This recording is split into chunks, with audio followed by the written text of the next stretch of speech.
1970s, when I was working on my first book about Egypt, Serpent in the Sky, The High Wisdom of Ancient Egypt, and I came across that single line that the Great Sphinx had been weathered by water and not by wind and sand, and proving that, demonstrating that, and trying to battle the academic establishment to accept it has taken up really most of the last 40 years. In school, we're taught that Egypt is a society of remarkably accomplished primitives. They didn't have a real science or a real coherent religion and no math to speak of, and that real civilization starts with the Greeks.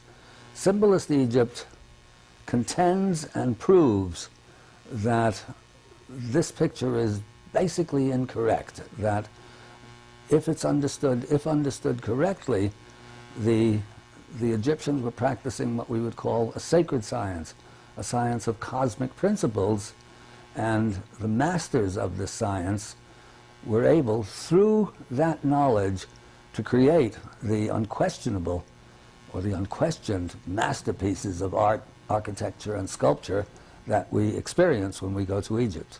The gods themselves represented specific cosmic principles which themselves were connected with numbers, sets of numbers that gave rise to geometries and harmonies and proportions, which when handled by a master in those disciplines, produced the incredible temples and sculpture and art of Egypt that we can still experience to this day.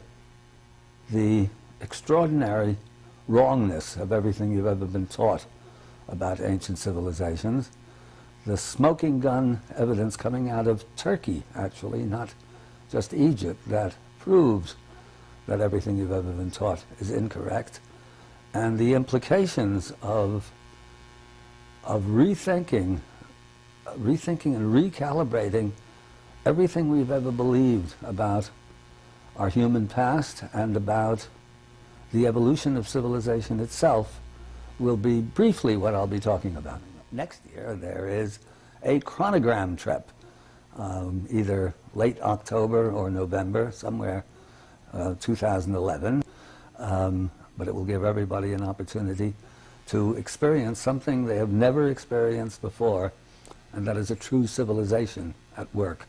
Because once you've spent a couple of weeks in Egypt, you recognize the difference between what we call progress and what was once civilization.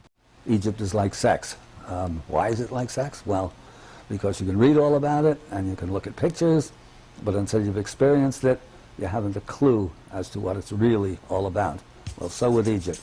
Only when you go there can you really understand it.